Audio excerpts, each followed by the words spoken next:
اور لوگ آپس میں بٹے ہوئے ہوں تو ان کو مس گائیڈ کرنا بھی آسان ہوتا ہے, ان کو استعمال کرنا بھی آسان ہوتا ہے. دوسری بات یہ کہ آپ کی فورن پالیسی جب تک فعال نہ ہو, آپ کو جن ملکوں کے ساتھ اچھے تعلقات استوار کرنے چاہیے وہ نہ ہو تو بڑے پرابلم ہو سکتے ہیں. اب دیکھیے آپ نے بھی سنا ہوگا, ہم نے بھی دیکھا ہے کہ جو افغان طالبان کے ہیڈ ہیں, چیف, انہوں نے یہ بیان دیا ہے کہ پاکستان پہ جو بھی حملہ کرے گا وہ افغانستان کا دشمن ہے. اب اس سے بڑی بات کیا ہو سکتی ہے؟ دوسرا آپ نے دیکھا ہوگا کہ جو چائنیز پہ حملہ آور تھا, حملہ جس نے سارا ماسٹر مائنڈ تھا, طارق یا کیا اس کا نام ہے, وہ افغانستان میں مارا گیا, جس کا یہ مطلب یہ کہ افغان حکومت آپ کے ساتھ تعاون کر رہی ہے. لیکن کچھ لوگوں نے یہاں سے انگلیاں پھر افغانستان کے اوپر اٹھائی ہیں کہ جی وہ جو اسلحہ چھوڑ کر گئے امریکی, جو کہ ٹھیک ہے ضرور اسلحہ بہت چھوڑ کر گئے ہیں, تو دیکھنے کی بات یہ ہے کہ اسلحہ چھوڑنے والے انہوں نے جان بوجھ کے اسلحہ چھوڑا ہے یا وہ رہ گیا ہے. اس کے علاوہ کون خوش نہیں ہے اس بات سے کہ چائنا انویسٹ کرے افغانستان میں؟ کون خوش نہیں ہے اس بات سے کہ ایران اور سعودی عرب کے تعلقات ٹھیک ہوں اور بعد میں پاکستان کے بھی ٹھیک ہوں؟ کون خوش نہیں ہے اس بات سے کہ گوادر جو ہے ایک بہترین گہری بندرگاہ وہ یہاں پر فعال ہو جائے؟ یہ ساری چیزیں دیکھنے کی, آپ خزانوں کے اوپر بیٹھے ہوئے ہیں, صندوق سے کیا کچھ نکل رہا ہے, ریکو دک سونے اور چاندی کے انبار لگ سکتے ہیں اگر ہم کوشش کریں. جو تھر کا کوئلہ ہے وہ انتظار کر رہا ہے کہ کسی طریقے سے اس کو اور ایکسپلائٹ کیا جائے. گوادر پورٹ ہمارا انتظار کر رہی ہے. تو کون سے ممالک ہیں, کون سی انٹیلیجنس ایجنسیز ہیں جو یہ سب چاہتے ہیں؟ یہ افغان ترجمان کا بیان ہے کہ تحریک طالبان پاکستان افغانستان میں نہیں ہے, تو کیا اب وہ یہ بات آپ کو لگتا ہے ایسا ہی ہے, ختم ہو گئی ہے وہاں سے, پھر یہ ساری اگر وہاں پہ نہیں ہے تو پھر یہ پاکستان میں رہتے ہوئے حملے کر رہے ہیں؟ دیکھیں, جو دہشت گرد ہوتے ہیں وہ تو امریکہ جیسے ماڈرن ممالک کے اندر بھی چھپ جاتے ہیں. پاکستان کے اندر کتنے دیر تک چھپے رہے ہیں اور ہم نے پکڑے بھی ہیں. تو بہت بڑا علاقہ ہے بلوچستان کا, بہت پہاڑی دشوار گزار علاقہ ہے بلوچستان کا, وہاں بھی چھپ سکتے ہیں.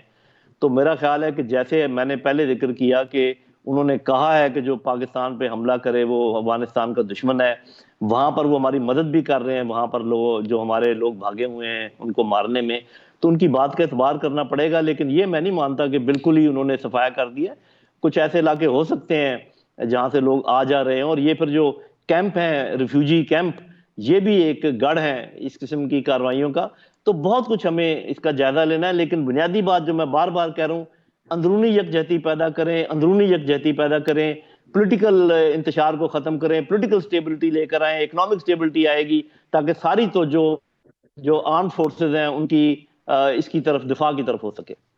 اچھا یہ بتائیں کہ روزنامہ ڈان میں تجزیہ شائع ہوا کہ ٹی ٹی پی نے اپنا تنظیمی ڈھانچہ پورے پاکستان کے کئی بڑے علاقوں میں فعال کر لی ہے.